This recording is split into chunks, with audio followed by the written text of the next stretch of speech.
భక్తులు వెళ్ళినటువంటి ఈ యొక్క తిరుమల తిరుపతి దేవస్థానంలో ఏ ఆగమనం ప్రకారం పూజలను నిర్వహిస్తారు? పంచరాత్రం ప్రకారమా, లేదు అంటే వైఖానస ప్రకారంగా ఏ ఆగమనం ప్రకారం అనేది ఇక్కడ పూజలు నిర్వహిస్తారు? మీ అందరికీ తెలుసా?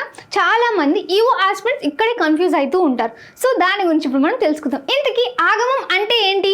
ఆగమం అంటే ఏంటి అంటే గుడిని ఎలా కట్టాలి, మూల విరాట్కు ఎలా పూజలు చేయాలి అని చెప్పినటువంటి రాజ్యాంగం రూల్ బుక్ లాంటిది అనమాట. అయితే జనరల్గా విష్ణు ఆలయాల్లో 2 ఆగమాలు అనేవి ఉంటాయి. ఏంటి? ఒకటి వైఖానసం, 2 పంచరాత్రం. అయితే మన తిరుమల తిరుపతి దేవస్థానంలో పాటించేది వైఖానస ఆగమనం. ఇంతకీ వైఖానస నియమం అంటే ఏంటి అంటే పుట్టుకతో అర్చకులైనటువంటి వంశస్థులు మాత్రమే ఇక్కడ స్వామివారిని తాకి పూజలు అనేవి చేస్తారు. అదే మన భద్రాచలంలో ఉన్నటువంటి రామాలయం ఉంది కదా, అక్కడ పాటించేది పంచరాత్రం. పంచరాత్ర ఆగమం.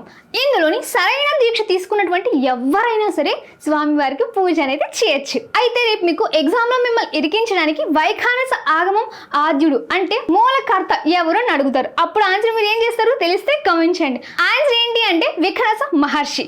మరి యాదాద్రి నరసింహస్వామి ఆలయం ఉంది కదా, అయితే ఈ యొక్క ఆలయంలో రెండింటిలో ఏ ఆగమనం ప్రకారం పూజలు అనేవి నిర్వహిస్తారో తెలిస్తే కింద కామెంట్ బాక్స్లో కామెంట్ చేయండి. అండ్ వీడియో అనేది సేవ్ చేసుకోండి, మీకు గుర్తుంటుంది.